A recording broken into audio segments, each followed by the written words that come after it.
देश भर से जो आए हुए हैं उन सबका भी बहुत स्वागत है।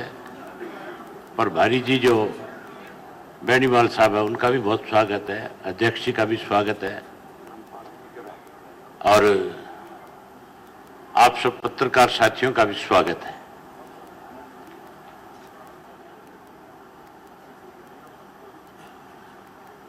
आज इंडियन नेशनल लोकदल पार्टी और बहुजन समाज पार्टी का हमारा एक राजनीतिक समझौता हुआ है, एक गठबंधन बना है और ये गठबंधन जो है कोई स्वार्थ का नहीं है। ये गठबंधन लोगों की भावनाओं के मुताबिक बनाया गया है। बसपा की इंडियन नेशनल लोकदल पार्टी की दोनों की जो सोच है वो गरीब को कैसे न्याय मिले, कैसे कमजोर आदमी को राजनीतिक ताकत मिले, उसको अपने अधिकार पूर्ण रूप से उसे उसके अधिकार मिले। चौधरी देवीलाल ने भी और स्वर्गीय काशीराम जी ने दोनों ने मिलकर के इस देश में बहुत बड़ा बदलाव करने का काम किया था। दोनों की राजनीतिक सोच एक ही थी कि देश से उद्योगपति जिनका कब्जा इस देश की राजनीति पे है उससे उसको मुक्त कराया जाए और दोनों ने मिलकर के पूरे देश की राजनीति में बड़ा बदलाव लाने का काम किया था। आज फिर उसी तरह की जरूरत है। आज इस देश की राजनीति पे पूर्ण रूप से जो है उद्योगपति हावी है, लुटेरे जो हैं आज पूर्ण रूप से काबिज हो चुके हैं। आज देश केवल 2-3 लोगों के हाथ में चला गया, अंबानी जी के, अडानी जी के, जिन्होंने इस देश को लूटने में कोई कसर नहीं छोड़ी। अब नए सिरे से कैसे इस देश को इनके चुंगल से बचाया जाए, इसके लिए क्योंकि अभी 4-5 जगह स्टेटों में अलग अलग चुनाव हैं, अलग अलग चुनाव हैं अलग अलग प्रदेश में, तो हमने हरियाणा के अंदर आपस में मिलकर के विधानसभा का चुनाव लड़ने का फैसला लिया है और मुझे पूर्ण उम्मीद है कि हम इस विधानसभा के चुनाव के अंदर लोगों की इच्छा के अनुरूप आज आम आदमी की भावना है कि भारतीय जनता पार्टी जो 10 साल से इस प्रदेश को लूट रही है उसको सत्ता से बाहर किया जाए और कांग्रेस पार्टी जिसने पहले 10 साल इस प्रदेश को लूटने का काम किया है उसको सत्ता से दूर रखा जाए। इसलिए हमने आपस में ये फैसला किया कि न केवल बहुजन समाज पार्टी और इंडियन नेशनल लोकदल पार्टी दोनों मिलकर के विधानसभा का चुनाव लड़े, बल्कि और अन्य जो हरियाणा के अंदर जिन्होंने अपने अपने राजनीतिक दल बना रखे हैं, जो भाजपा और कांग्रेस दोनों के अगेंस्ट है, दोनों के खिलाफ हैं, हम उन लोगों को भी अपने साथ लेकर के एक फ्रंट खड़ा करेंगे जिसमें लोगों का और ज़्यादा विश्वास बढ़ेगा और आने वाले समय में गठबंधन की सरकार इस प्रदेश के अंदर बनेगी। इस बात का मुझे पूर्ण विश्वास और भरोसा है। अब मैं आकाश जी से निवेदन करूंगा कि वो आपके रूबरू हो, वो आपसे सारी बात शेयर करें। मैं एक बार फिर अपनी तरफ से, पार्टी की तरफ से, अपने पार्टी के पदाधिकारियों की तरफ से आनंद साहब का भी और आकाश साहब का भी, इनके प्रभारी साहब का भी बहुत बहुत स्वागत और अभिनंदन करता हूं।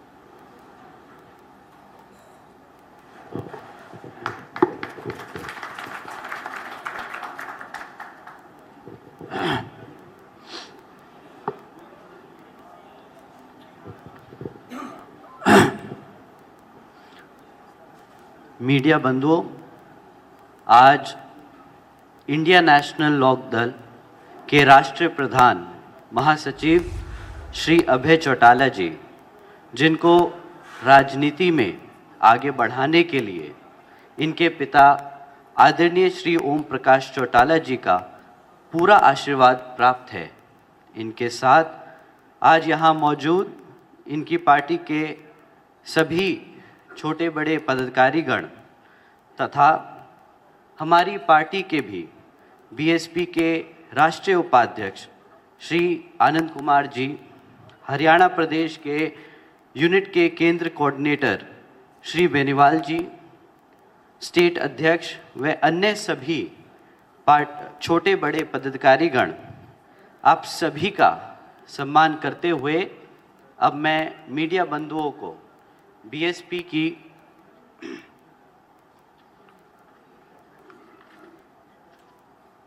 की राष्ट्रीय अध्यक्ष व पूर्व मुख्यमंत्री उत्तर प्रदेश व पूर्व सांसद जो मेरी मार्गदर्शक भी हैं, उनका सम्मान करते हुए उनकी तरफ से ये अवगत कराना चाहता हूँ कि दिल्ली में दिनांक 6 जुलाई को बहन जी व श्री अभय चौटाला जी की हरियाणा प्रदेश में होने वाले विधानसभा आम चुनाव में बीएसपी व एनएलओ गठबंधन को लेकर काफ़ी विस्तार से बातचीत हुई थी, जिसमें उसी दिन सीटें भी तय कर दी गई थी, जिसमें से 90 में से 37 विधानसभा की सीटों पर बीएसपी व बाकी सभी सीटों पर एनएलओ मिलकर यहाँ चुनाव लड़ेंगे।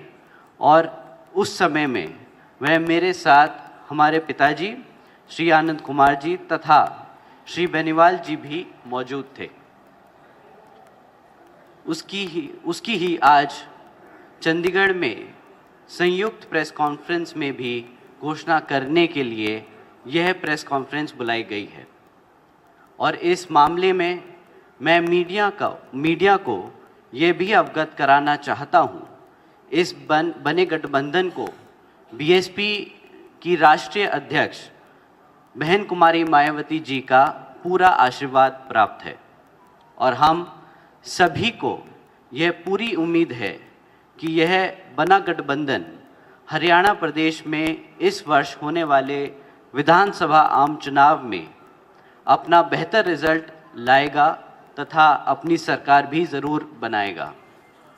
और फिर सरकार बनने पर बहन जी के आशीर्वाद से व गठबंधन की ओर से श्री अभय चौटाला जी को ही हरियाणा प्रदेश का मुख्यमंत्री बनाया जाएगा। साथ ही ऐसा हो जाने पर फिर यहाँ हरियाणा प्रदेश में बाबा साहब डॉक्टर भीमराव अंबेडकर जी एवं बीएसपी के संस्थापक व जन्मदाता मान्यवर साहब श्री कांशीराम जी का भी अधूरा सपना काफ़ी हद तक ज़रूर साकार हो जाएगा। और यहाँ सरकार एससी, एसटी व ओबीसी का अधूरा पड़ा आरक्षण का कोटा भी पूरा भर दिया जाएगा। इतना ही नहीं बल्कि यूपी में बीएसपी की रही सरकार की तरह यहाँ अन्य सभी क्षेत्रों में भी इनके हितों का प्राथमिकता के आधार पर पूरा ध्यान रखा जाएगा। इनके साथ साथ यहाँ गरीबों, मजदूरों, किसानों, छोटे व्यापारियों एवं अन्य मेहनतकश लोगों के हितों का भी पूरा ध्यान रखा जाएगा। और अब मैं मीडिया बंधुओं से ये भी कहना चाहूँगा कि हरियाणा प्रदेश में हमारा बना ये गठबंधन केवल विधानसभा आम चुनाव तक ही सीमित होकर नहीं रहेगा, बल्कि आगे भी सभी छोटे बड़े चुनाव में यहाँ गठबंधन मिलकर ही चुनाव लड़ेगा। अब मैं अपनी बात यहीं समाप्त करता हूँ। धन्यवाद। जय भीम, जय भारत।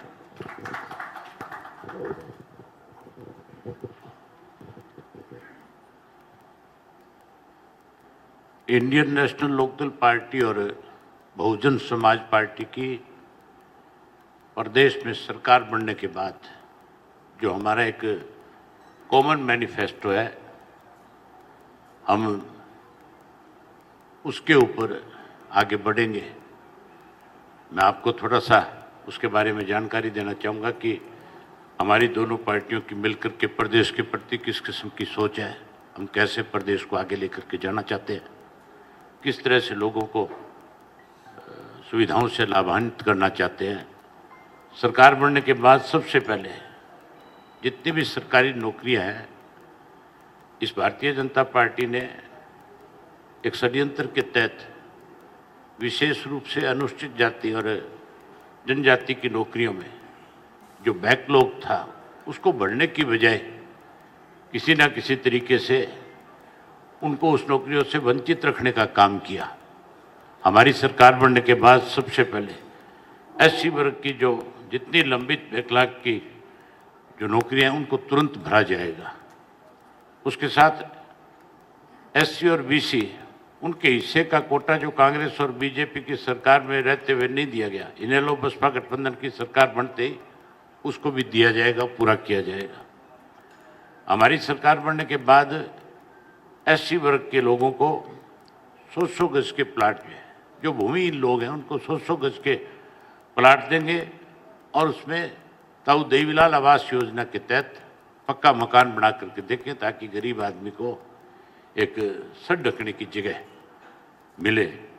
उसके साथ साथ एससी और बीसी वर्ग के बच्चों की जो परीक्षाएं, प्रतियोगिताएं, परीक्षाओं की जो तैयारियां हैं उसके लिए हम उनको, अब तो उनसे पैसा वसूल किया जाता है, हम उनको निःशुल्क जो है उसकी तैयारी करवाएंगे ताकि वो बच्चे भी भविष्य में आगे बढ़ सके, वो भी अपनी अच्छी शिक्षा ग्रहण करके अच्छा उसके साथ साथ आपकी कोचिंग लेकर के हम कोचिंग सेंटर बनाएंगे जिनमें उनको उचित शिक्षा दी जाएगी ताकि वो अच्छे स्थान प्राप्त कर सके, अच्छी नौकरियां ले सके। इसी तरीके से एससी और बीसी वर्ग के जो बच्चे हैं उनकी स्नातक तक की पढ़ाई जो है उसमें कोई पैसा चार्ज नहीं किया जाएगा, चाहे वो किसी प्राइवेट कॉलेज में पढ़ेंगे, चाहे वो किसी प्राइवेट यूनिवर्सिटी में जाएंगे, चाहे वो किसी कोचिंग सेंटर में जाएंगे, हम उनके पूरे खर्चे की व्यवस्था जो है सरकार उठाने का काम करेगी। एमबीबीएस में एससी और बीसी वर्ग के मौजूदा जो कोटे को बढ़ाया जाएगा। जनरल कैटेगरी के बच्चों से जो अनिवार्य बॉन्ड जो भराए जा रहे हैं हम उसको ख़त्म करेंगे। ये भी एक मतलब सरकार ने कैसे भेदभाव पैदा किया कि पहले बॉन्ड भरो, पैसे जमा कराओ, उसके बाद फिर आप आगे एडमिशन लो, आगे पढ़ो। हमें सुविधाएं प्रदान करनी है, ना कि किसी के सामने कोई दिक्कत खड़ी करनी है। इसलिए हमने ये तय किया कि वो बॉन्ड जो है उसको हम ख़त्म करेंगे। महिलाओं पे हो रहे अपराध को पूर्ण रूप से जो है उस व्यवस्था को बदलने का काम करेंगे, उस पर रोक लगाएंगे। हमारे राज्य में पहले भी लॉ एंड ऑर्डर जो है, हरियाणा में जब चौधरी ओम प्रकाश चौटाला चीफ मिनिस्टर थे तो लॉ एंड ऑर्डर की स्थिति बहुत अच्छी थी। अब पिछले 10 वर्ष में लॉ एंड ऑर्डर तो पूर्ण रूप से खत्म हो चुका है। उसके साथ साथ अग्निवीर योजना जो है इसको हम खत्म करेंगे, स्वामीनाथन की रिपोर्ट को लागू करेंगे, एमएसपी की गारंटी का कानून भी बना करके देने का काम करेंगे। उसके साथ परिवार पहचान पत्र और प्रॉपर्टी आईडी अनावश्यक शर्तें जो है इनको भी हम जो है ख़त्म करने का काम करेंगे। हम केवल और केवल एक ही जो कार्ड बना करके देंगे। जो पहले भी हुआ करता था, हर घर में एक राशन कार्ड होता था, उस राशन कार्ड के माध्यम से हर व्यक्ति को हर तरह की सुविधा मिलती थी और वही उसकी अपनी एक बड़ी पहचान होती थी। उसके साथ साथ अनुबंधित आधार पर दी जाने वाली सरकारी नौकरी व्यवस्था खत्म करके स्थायी नौकरियां दी जाएगी। ये जो नया इन्होंने सिस्टम बना रखा है जो आज की डेट के अंदर है, हाँ, जो रोजगार निगम बना रखा है, कौशल निगम जो है, हम इसको खत्म कर देंगे और इसको खत्म करके इसकी जगह स्थायी नौकरियां निकालेंगे और स्थायी नौकरी निकाल करके पढ़े लिखे बच्चों को रोजगार प्रदान करने का काम करेंगे। वहीं पोर्टल भी जो है उनको भी खत्म करने का काम करेंगे। इन पोर्टल की वजह से लोगों को बहुत परेशानियां हैं। कर्मचारियों की जो ओल्ड पेंशन स्कीम है आज कांग्रेस भी कहती है कि हम इसको लागू करेंगे, लेकिन इसको बनाने वाली कांग्रेस पार्टी है। कांग्रेस तो केवल उनका वोट लेना चाहती है, लेकिन हमारी सोच है कि कर्मचारियों की स्कीम को फिर से लागू किया जाए। इनकी जो मांग है, जैसे ही सरकार बनेगी तुरंत इसको लागू करने का काम करेंगे। वहीं प्रदेश में आज गुंडों और बदमाशों का बहुत बड़ा दबदबा है। हैरानी की बात है कि चीफ मिनिस्टर बयान देते हैं और कहते हैं कि इन सब चीज़ों पे अंकुश लगाए पुलिस, और दूसरी तरफ जो इस किस्म के लोग हैं उनको सरकार की तरफ से बड़ा संरक्षण दिया जाता है। आज जो इस किस्म की घटनाएं हैं उसके लिए पूर्ण रूप से सरकार में सत्ता में बैठे लोग हैं जिन्होंने इनको संरक्षण दे रखा है।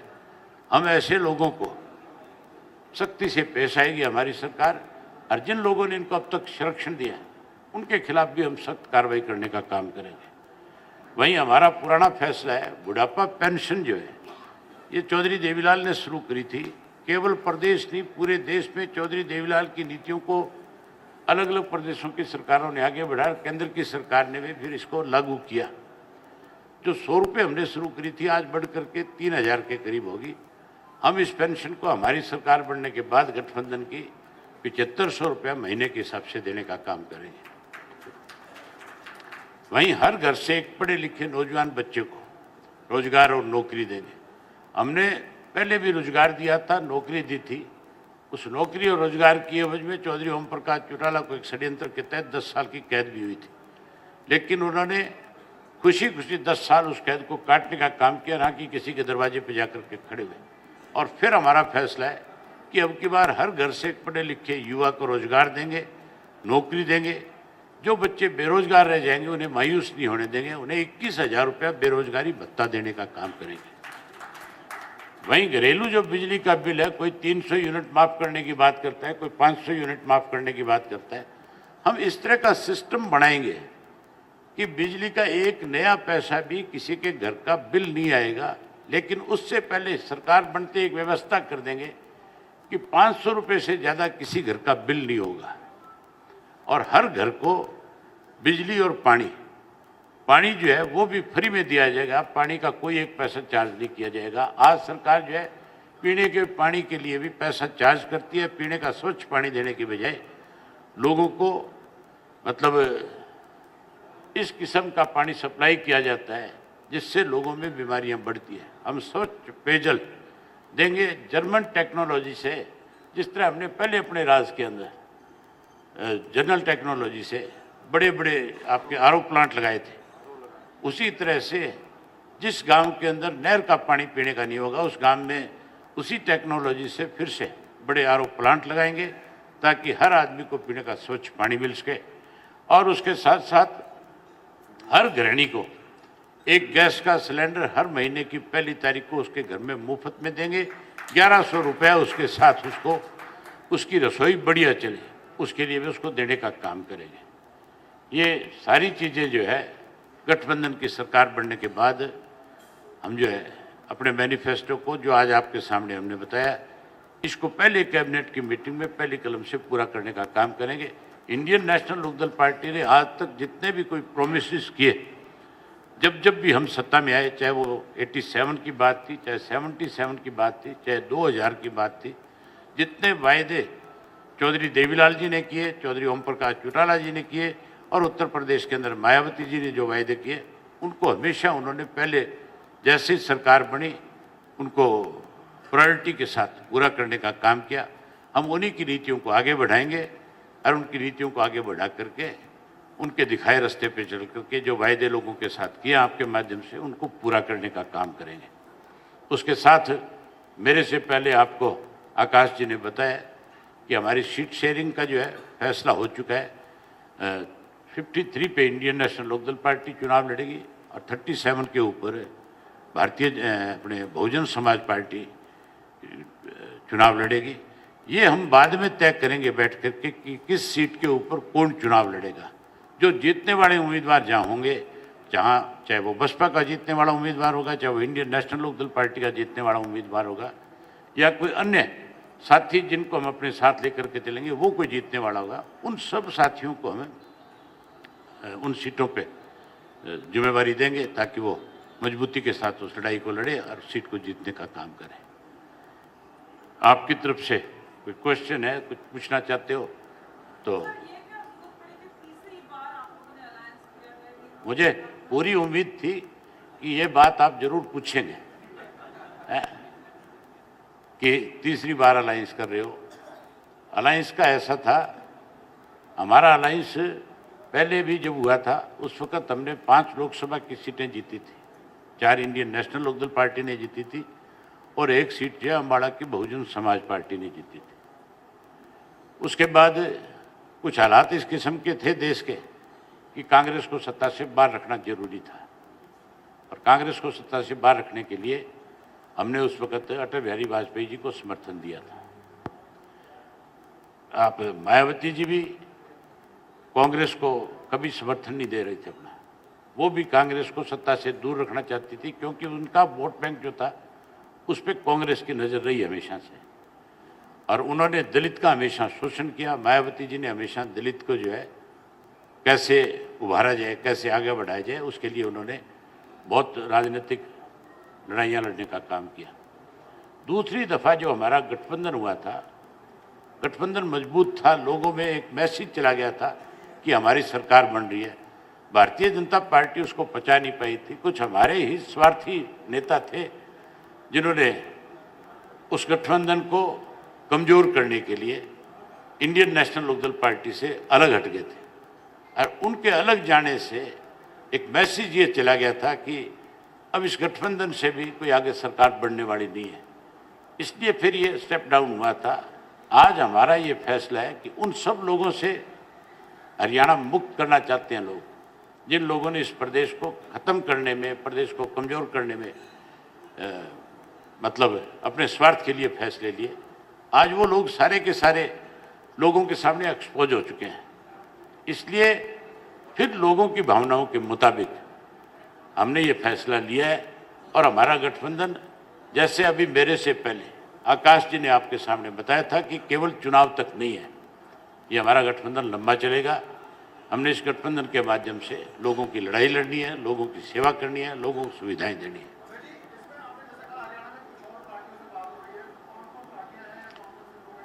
इसका भी जल्दी खुलासा करेंगे। इसके लिए मैंने हम लोगों ने बैठ करके फैसला किया, एक कमेटी बनाई है 5 लोगों की। माजरा साहब जो हमारे अध्यक्ष हैं, इनके नेतृत्व में एक कमेटी का गठन किया है। ये अलग अलग राजनीतिक और सामाजिक संगठन जो है उनसे बात कर रहे हैं। जरूरत पड़ेगी तो आम आदमी पार्टी से भी बात कर सकते हैं, लेकिन आज की तारीख में ये जिम्मेवारी इनकी लगी है, ये फैसला इन्होंने बैठ करके लेना है, इन्होंने बताना है, फिर हम दोनों ने मिलकर के आगे तय करना है, आनंद साहब ने और मैंने और आकाश जी ने, कि हमें किस किस को साथ लेना चाहिए, किस किस को साथ लेकर के आगे बढ़ना चाहिए। हैं?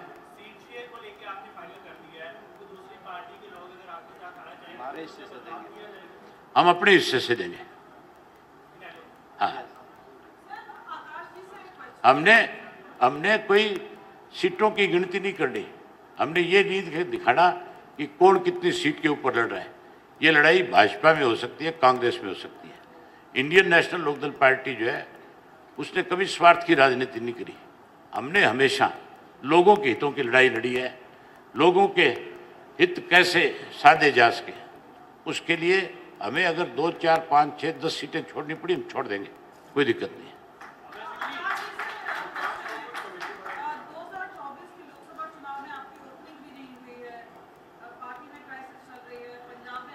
आप इतनी चिंता मत करो। वो जो चुनाव था वो चुनाव नेशनल के सतर के ऊपर था। उस